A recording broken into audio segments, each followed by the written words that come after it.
নমস্কার, people's voice নিউজে আপনাদের সবাইকে স্বাগত। আলিপুরদুয়ারে নরেন্দ্র মোদী যেখানে শেষ করেছিলেন কলকাতার নেতাজি ইন্ডোর স্টেডিয়ামে, সেখান থেকেই ব্যাটনটা ধরলেন দেশের স্বরাষ্ট্রমন্ত্রী অমিত শাহ। এবং যেহেতু এটা বিজেপির কর্মীদের, মণ্ডল সভাপতিদের সম্মেলন ছিল, তিনি অল আউট তৃণমূল কংগ্রেসের বিরুদ্ধে আক্রমণে গেলেন। রবিবার অমিত শাহ একই সঙ্গে দাবি করলেন যে 26-এ মমতা বন্দ্যোপাধ্যায় সরকারে যাওয়া নিশ্চিত এবং সেখানে বিজেপি সরকার আসবেই। এটা স্বরাষ্ট্রমন্ত্রী অমিত শাহের দাবি। এবং যেহেতু আমি বললাম যে এটা বিজেপির কর্মী, বিজেপির যারা বুথ স্তরের কর্মী, যারা মণ্ডলের কর্মী, যারা গিয়ে লড়াইটা দেবেন, যারা বুথ আগড়ে বসে থাকবেন, যারা গ্রামে যাবেন, এদের লড়াইটাই হচ্ছে প্রধান। এবং ইদানিং আমরা যেটা দেখতে পাচ্ছি যে এই যে বুথ স্তরের যারা কর্মী, তাদের নানাভাবে মনোবলে আঘাত হয়, তাদের উপর নানা রকম হোটেলেই চাপ আসে। তাই তাদের মনোবলটা সবসময় বাড়ানোর দরকার, কারণ দলের আসল সম্পদ কিন্তু এই বুথ স্তরের কর্মীরাই, এই মণ্ডল সভাপতিরাই। এরাই ভোটের আগে থেকে ভোট শেষ হওয়া পর্যন্ত বুথ আগলে বসে থাকেন। তৃণমূলের যারা আর কি শাসক বাহিনী, পুলিশ, এদের সঙ্গে লড়াইটা দেন। তাই অমিত শাহ শুধু যে তাদের মাত্র উদ্বুদ্ধ করলেন তাই নয়, এন্টায়ার বিজেপিকে কিন্তু একটা কমপ্লিট দিশা দিয়ে গেলেন যে আগামী দিনে বিজেপি ঠিক কোন পথে এগোবেন।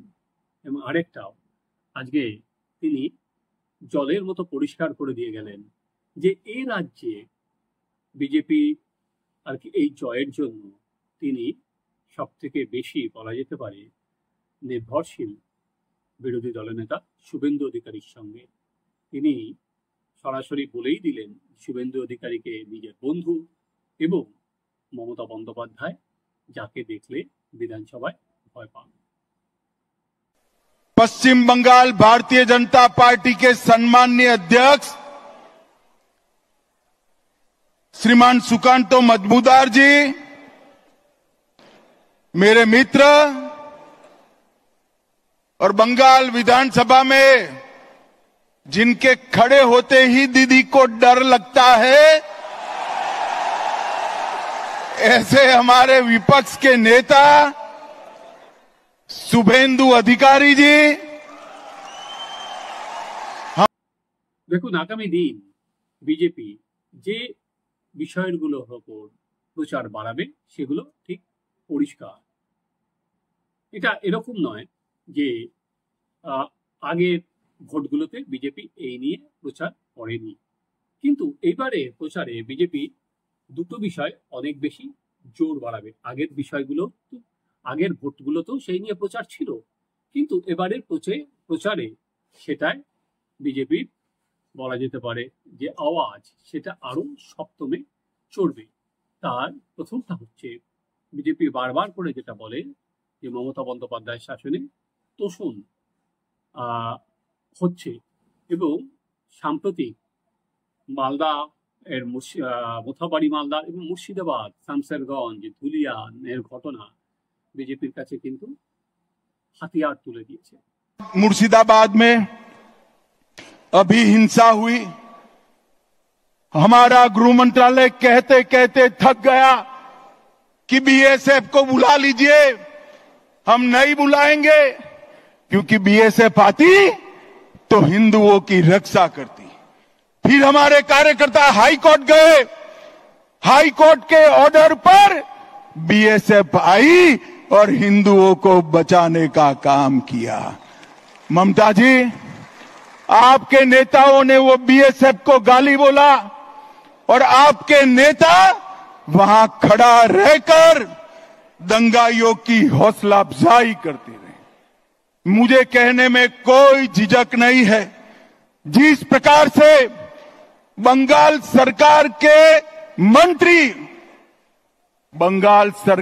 मंत्री इस दंगों में शामिल थे। ये स्टेट स्पॉन्सर दंगा था जिन्होंने हिंदुओं को अन्याय किया है। ये तुष्टीकरण बंगाल में चलने देना है क्या? जोर से बोलो, चलने देना है क्या? आज संकल्प कर कर जाइए कि 2026 में ये ममता बनर्जी की सरकार को मूल समेत उखाड़ कर हम फेंक देंगे, मूल समेत उखाड़ कर। এদিন সরাসরি কিন্তু দেশের স্বরাষ্ট্রমন্ত্রী, একই সঙ্গে তিনি বিজেপিরও নেতা, শীর্ষ নেতা, তিনি সরাসরি বলছেন এটা স্টেট স্পন্সর্ড। এই মুর্শিদাবাদের যে হিংসা সেটা স্টেট স্পন্সর এবং তার জন্য রাজ্যে এক মন্ত্রীকেও তিনি দায়ী করছেন। এর আগের দিন যেখানে প্রধানমন্ত্রী বলেছিলেন যে ওই হিংসার ঘটনার পরও পুলিশ চুপ করেছিল, কোনো আর কি তৎপর হয়ে পুলিশ এটা আটকায়নি।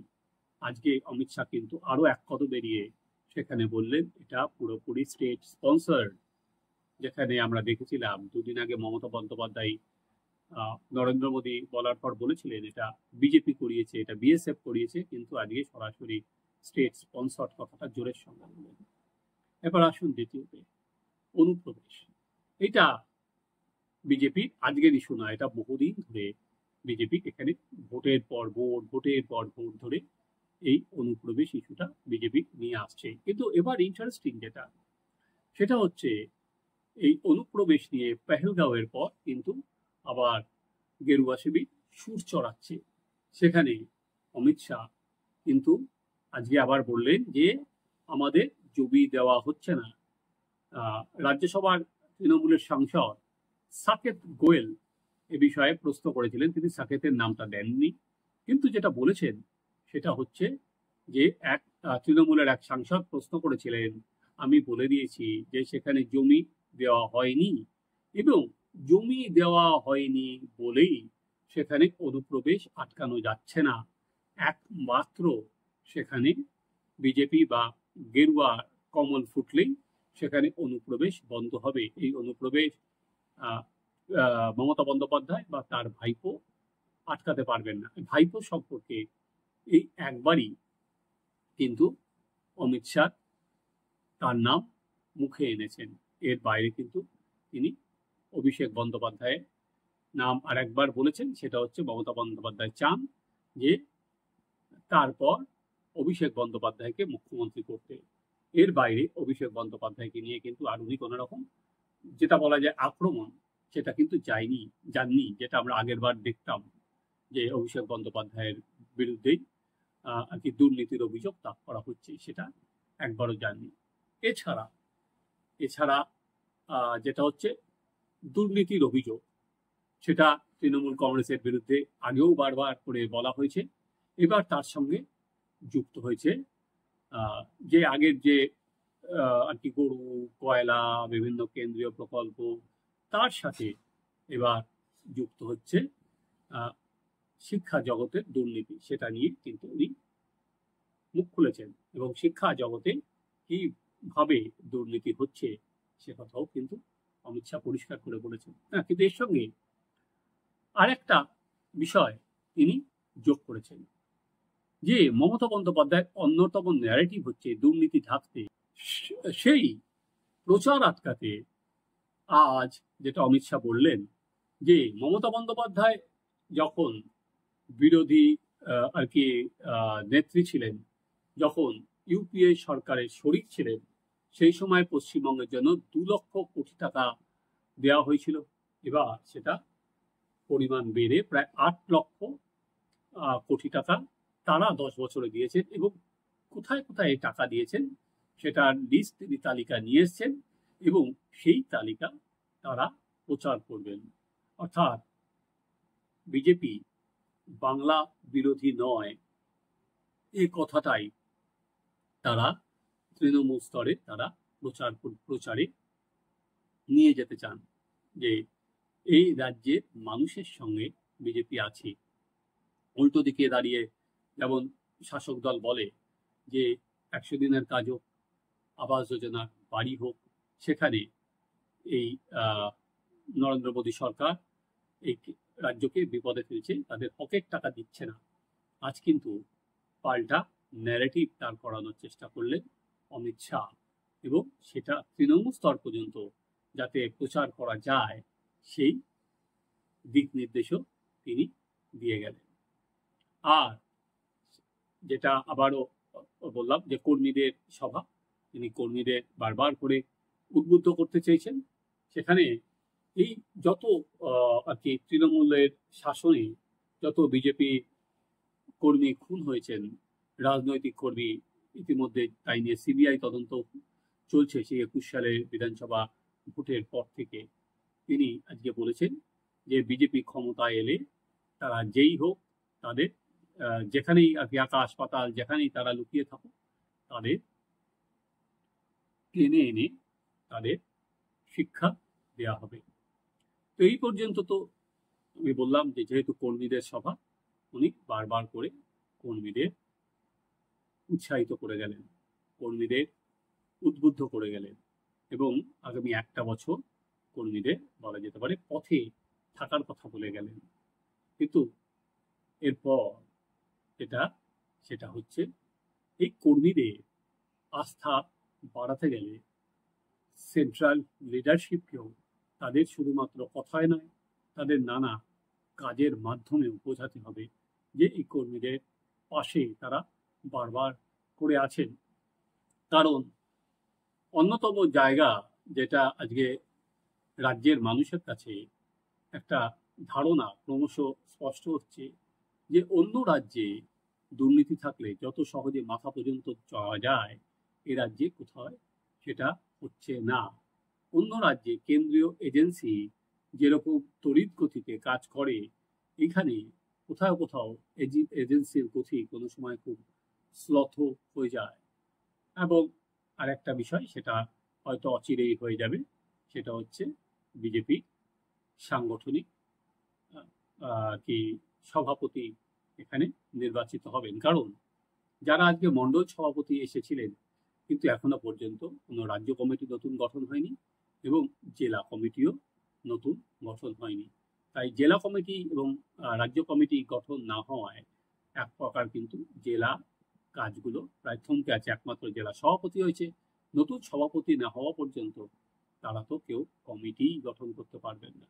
কিন্তু অমিত শাহ যে ভোকাল টনিক আমরা যেটা বলি, সেই ভোকাল টনিকটা আজকে কিন্তু দিয়ে গেলেন এবং আগামী দিনে রোডম্যাপ তিনি তৈরি করে দিয়ে গেলেন। এবং প্রথম দিনই যেহেতু কর্মীদের ভাষণ, তিনি একটা উচ্চ গ্রামে বেঁধে দিয়ে গেলেন এবং বারবার করে কর্মীদের বললেন যে আগামী দিন ক্ষমতায় আসবে বিজেপি, 26 সালে ক্ষমতায় আসবে বিজেপি।